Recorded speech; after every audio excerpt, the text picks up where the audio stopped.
Hi, I wanted to do this for a long time. I keep coming back to Tokyo, don't speak so much Japanese, but this I always bring with me, and it's actually been really good to bring. If I don't speak so much, I can always show the pictures, and we have something to talk about. 20 seconds, it should come up. No? But anyway, this is a scrapbook that I'm doing, and now I'm living 1 year in Tokyo. We're originally from New York. I'm born in Germany, as you can see in the corner down there. And this is my tatami office right now. I'm a graphic designer, so with the internet I can pretty much work from anywhere I want. And in New York, this is the tenement office. I work from there. The first books I started in college, I pasted together all scraps I found that I needed to bring telephone numbers. There was no cell phones back then. Or if I had stuff that I needed for editorial class, I would put it into the book. Or my parrot would always lose feathers. I would paste that in. Then it became all digital after a while, and I started a company called Boys and Girls. Whenever clients came into our office, which was my apartment, they would say, "What's up, Boys and Girls?" So that became the name of my company. And most of the people that we met through going through parties, and so I started doing a lot of music-related graphics. A good friend of mine, Gakko Inada, worked at MTV, and we did one of the very first MTV websites in '96. There was still a Netscape browser and like little GIF animations. But I kept doing some work for them. Actually, I was a really good client. Very hard to work for clubs and raves because you always have to run after them. But I also came to visit in Japan for the first time. You can see I was kind of influenced by the katakana for this party actually called pollen and nectar. They all had kind of these bees and honey names for it. After all these connections, we started a magazine that came from Berlin, and we started the New York issue. It was a club guide, a monthly publication. On the cover was always a bootleg of some product. It was called Flyer Magazine, and then we did it in San Francisco and LA, and for a short time in Tokyo too. And I keep doing this as my work, do DVDs and Blu-rays for companies mostly in America, but some of them are here now. And because using the internet it became so easy, I can just log into their computers, I can capture the video I need, and I can build it together. And in the morning when they look at it, it's already almost done. But for the fun, I like to do record covers because I think for graphic designers that's the best canvas. It's the biggest print piece you can really have, and it's mostly something personal about the artists, and it's entertainment. I like to work in more entertainment companies. And a lot of stuff I do for Ibadan Records in Berlin. So back to the books, I handed some of them out if you want to pass them around too.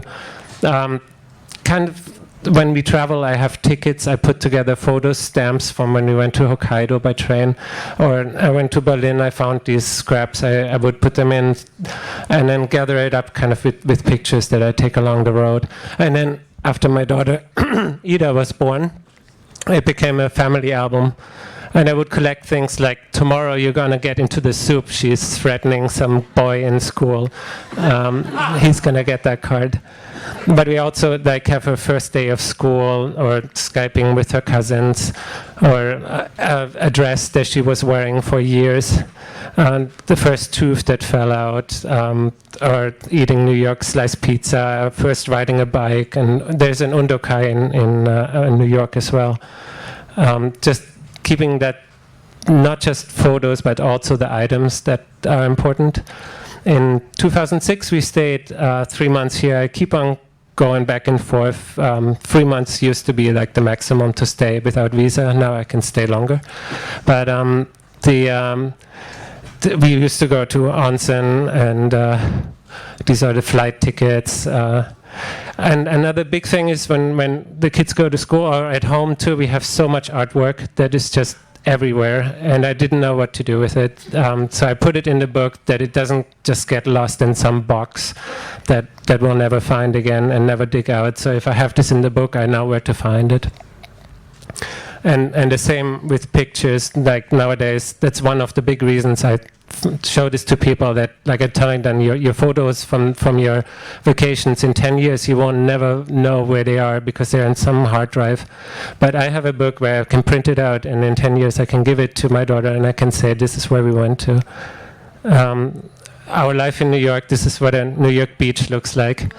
But there's also a pool in the park, and we spend a lot of time in the community garden. Just like scenes from around our neighborhood. And quite often we travel upstate, or it's always good to spend a day in Chinatown. There's always something going on. I thought that was pretty cool how she drew the New York skyline. This is our skyline from the roof too. Now we have 1 year in Japan. It's almost halfway over, but that's the reason sort of I wanted to do Pecha Kucha too, because I felt like, I really need to make the most of being here and meeting some people and showing what I do. So we went, these are scenes from being in Japan now. Of course, I really like all the graphics here, like hanabi packagings from fireworks, or in the supermarket I just buy everything that I don't know what it is just to try it out because it looks so cool. All the stamps from the onsen.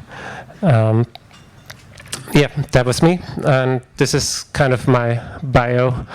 German from New York, in New York right now. This is what I do, and I'd like to meet you. I have some cards here, that would be great. This is my blog, you can check, I put all the books, I scan them and put them in there. Thank you.